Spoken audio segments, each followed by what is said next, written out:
My name is Sonander. I'm a tax partner in the New York practice office, and I also lead the U.S. inbound tax network.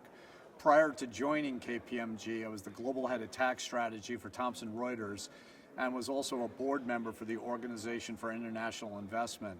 So I've spent a lot of years of my career focused on inbound tax issues.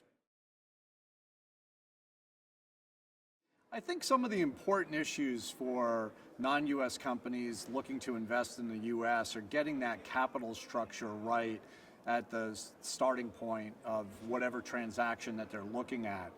In addition, I think it's very important that they focus on the intellectual property ownership. The U.S. being such a high tax rate jurisdiction, it's very important not to let intellectual property that can be owned outside the U.S. be taxed within the U.S. taxing net.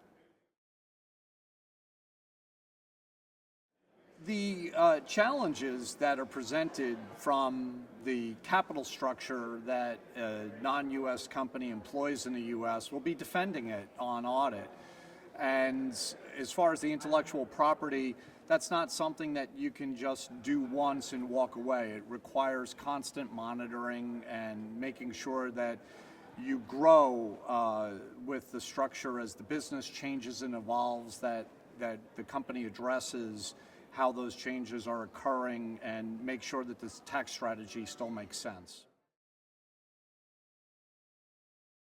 The top three things that should be considered when you invest in the U.S. is making sure that capital structure is appropriate, the right level of debt versus equity, because that will drive the financial return from the investment in the U.S. In addition to that, the ownership of the intellectual property, it's very important to get that right at the outset.